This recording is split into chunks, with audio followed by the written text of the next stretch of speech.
In the trenches one night, near Vimy Ridge, I heard a newcomer, a mere youth, ask our veteran sergeant a question. Where is war? What is it? The sergeant pointed over the parapet. Some yards in front, half hidden by the grass and weeds, was a skeleton with the uniform rotted until it was indefinite.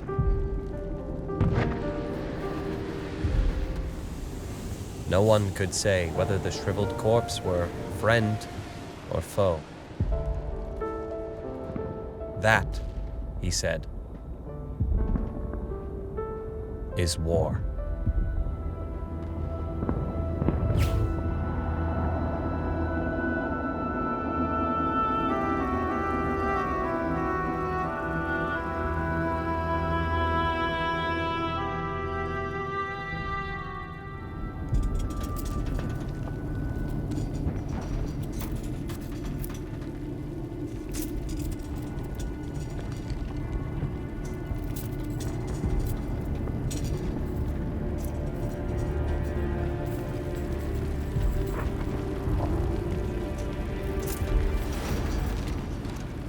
I'd been sent out working the barbed wire.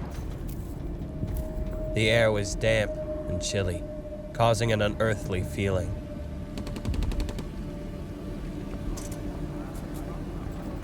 The night was endless.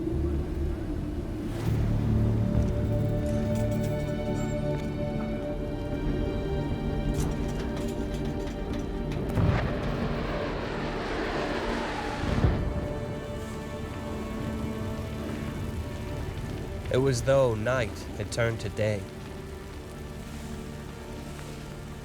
In the German flare's blinding light, we froze like statues. Movement meant a bullet.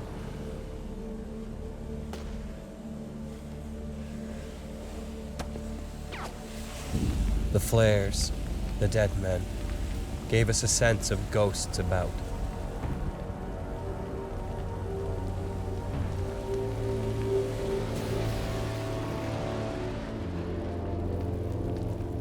Luckily, the Hun did not see us.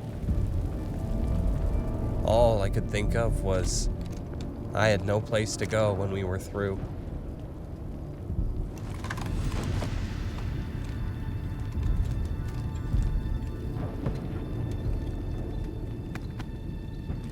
Bird, you all right? You look done in.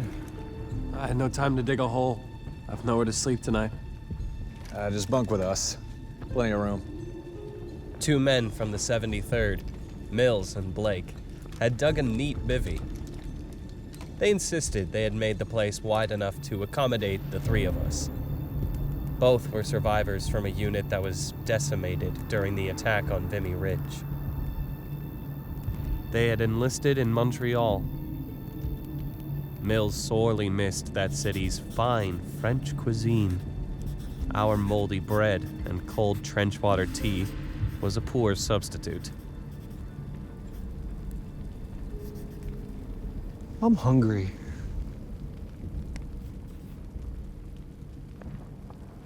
I'm hungry. Go to sleep. Garçon, the menu, silver plate.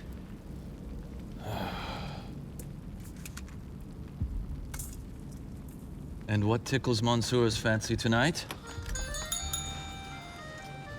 Duck l'orange with a crispy skin, sumptuously served with a tangy glaze from fresh squeezed oranges, Grand Marnier, and caramelized onions. Don't skip on the onions. Certainly, Monsieur. Coming right up. No, wait. A juicy leg of lamb, roasted to perfection, with rosemary and garlic and a refreshing mint jelly glaze.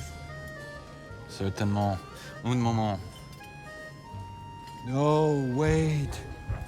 Lobster thermidor, succulently sautéed in a creamy brandy-infused sauce, topped with a velvety rich mix of egg yolks, Dijon mustard, and Gruyere cheese. broiled to perfection.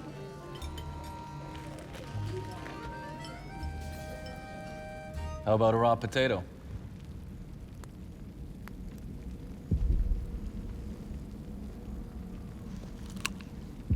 Mills ate the potato as if it were an occupation instead of a meal. And to drink, sir?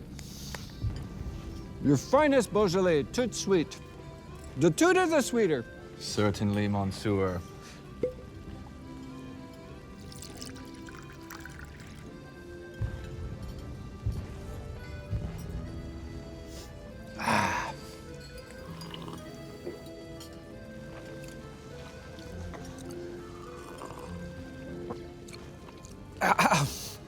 Chateau Shell Hole, Vimy Ridge, 1917.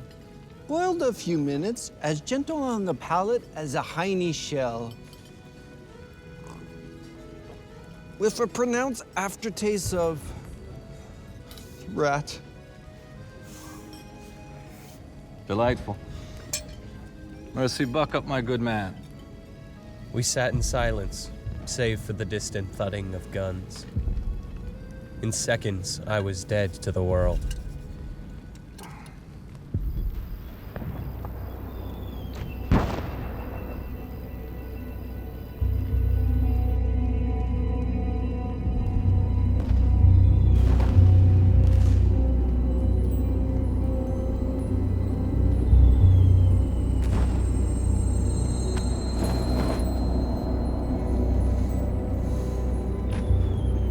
For a moment, I couldn't speak. Stephen? Stephen, how did you find me?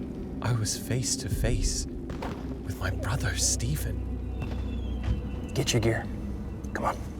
Somehow he had learned where the 42nd was, but how did he know where I was sleeping?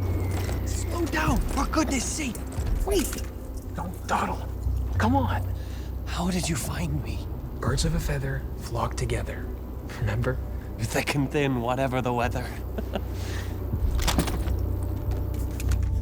At that moment, my equipment slipped off and fell to the ground before I could catch it.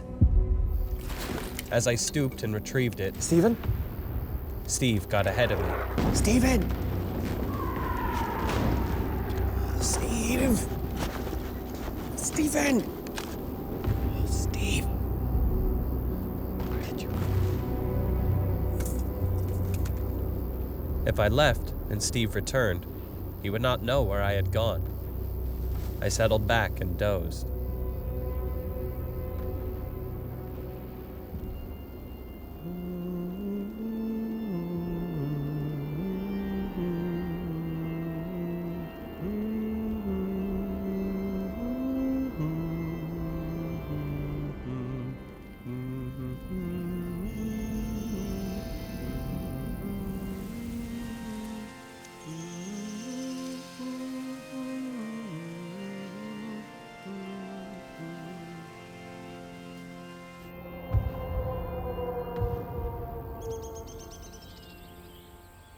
Will your anchor hold in the storms of life when the clouds unfurl their wings of strife?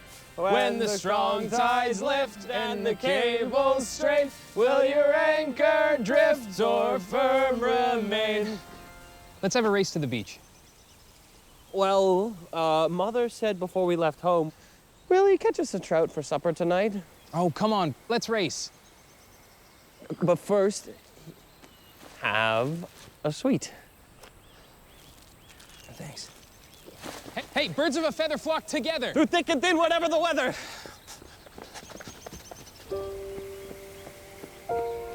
I was born in May 1891 in Amherst, Nova Scotia.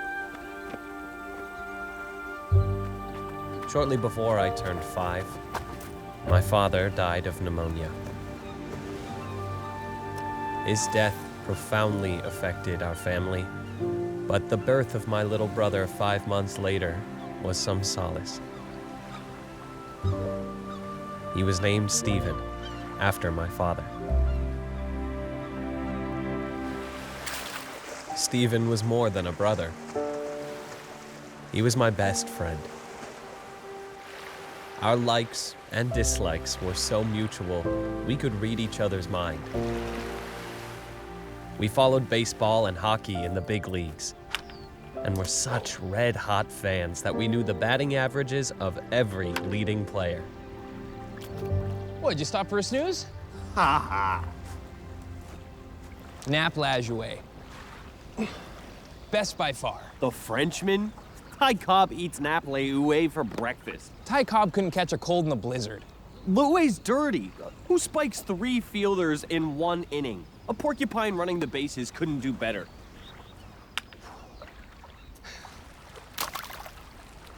Fetch.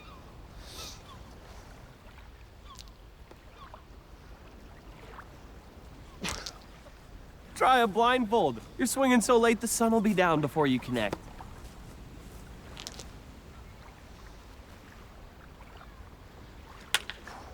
By the time you fetch that, you'll be late for supper.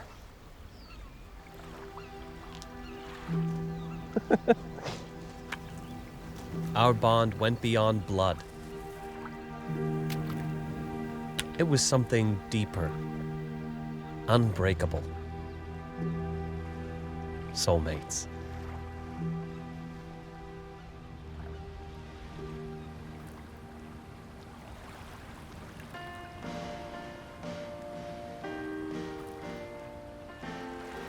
When war broke out, I tried to join the Nova Scotia 25th, in which Stephen was a sergeant.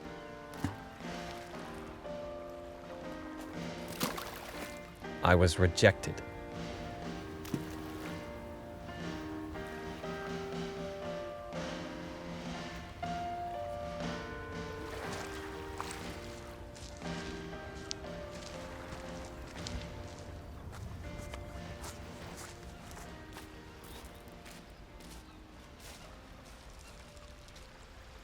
Bad news? They wouldn't let me enlist. Oh. The dental officer turned me down. Bad teeth. My molars at the back. Odd. What?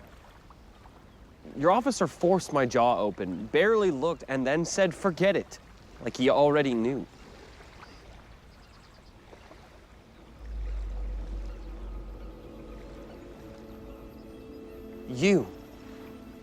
You told him. Why? Why'd you have them turn me down?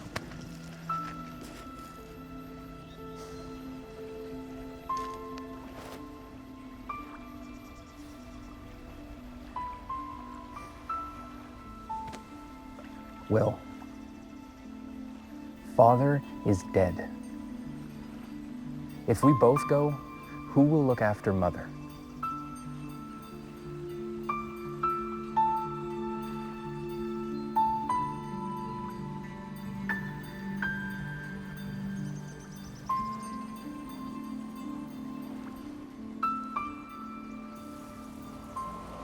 Stephen went to France in September 1915.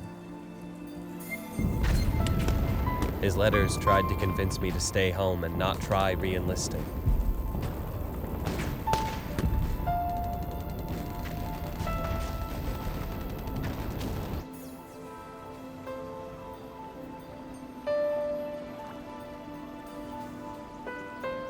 Well, the brass hats are stupid. The weather is horrible. Army life is far from ideal. Don't come here, big brother. Stephen.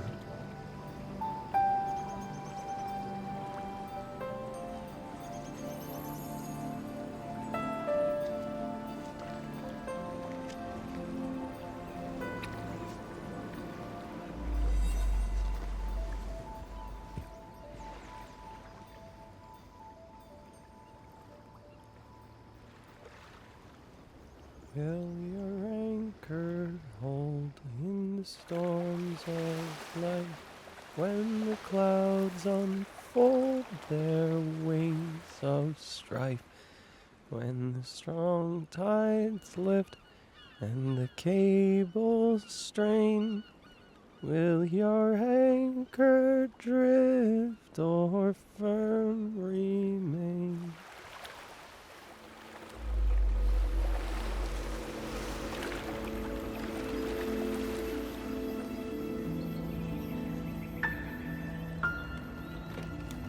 Suddenly, I was shaken awake. He's here! Will's here! Tommy had me by the arm and was yelling, "He's here! Will's here!" Thank God you're alive. What made you come here? My brother, Stephen. Stephen, what are you talking about? He found where I was sleeping and he led me out here. What's going on? What's all the row about?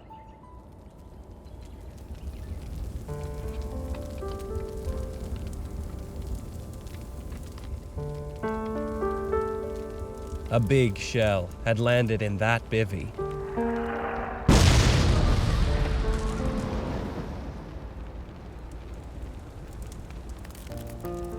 All they had found was Jim's helmet and one of Bob's legs. Corporal, what made you leave the shelter you were in with Mills and Blake? I hesitated. Felt it would sound foolish if I told them exactly what had happened. Don't be afraid, Corporal.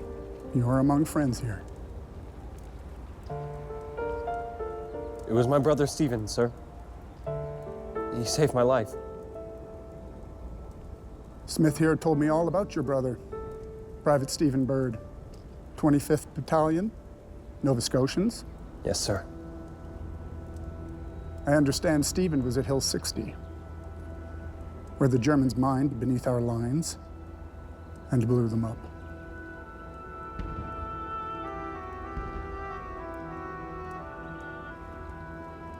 The officer made notes in a book he carried, asking my name, where I was from, and all about Steve.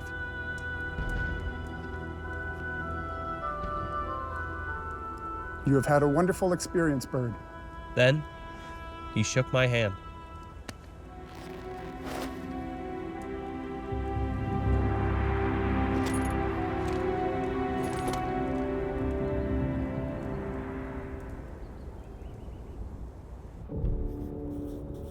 This story is an effort to reveal a side of the war that has not been given much attention, the psychic effect it had on its participants.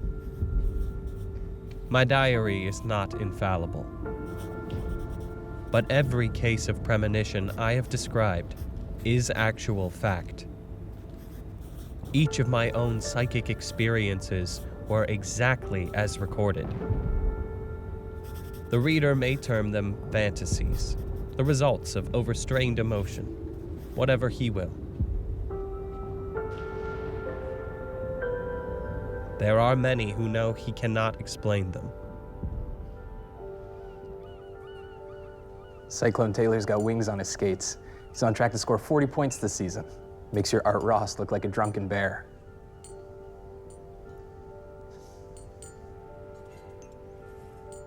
Napoleon Lajoie got sent back to the Athletics from his naps. .388 hitting average and a team named after him. Ty Cobb doesn't have all that. The last time I saw Stephen, he held my hand in his warm grasp. Listen. As we said goodbye.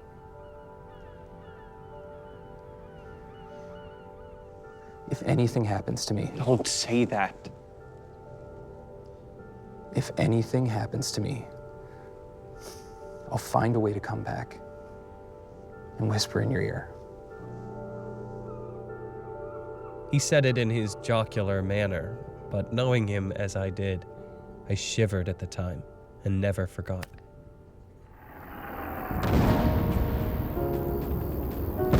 Stephen went to France in September 1915. The next month, he was in a trench on Hill 60 that was mined by the Germans. Come on, let's go! I'm staying right here!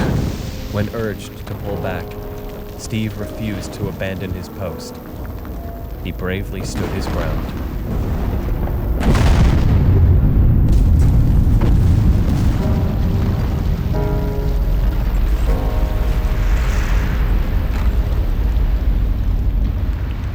torches were blown sky high. My brother Stephen is dead.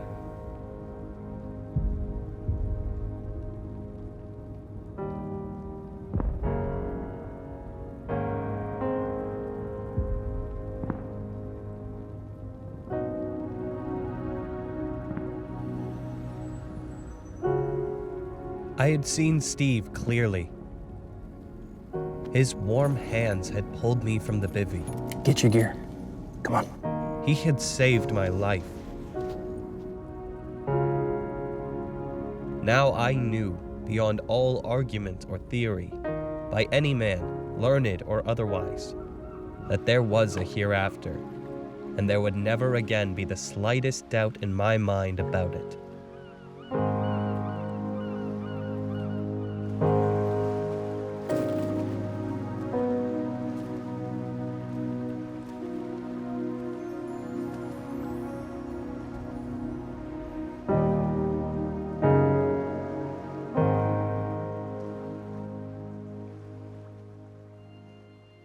Will your anchor hold in the storms of life when the clouds unfold their wings of strife? When the strong tides lift and the cables strain, will your anchor drift or firm remain?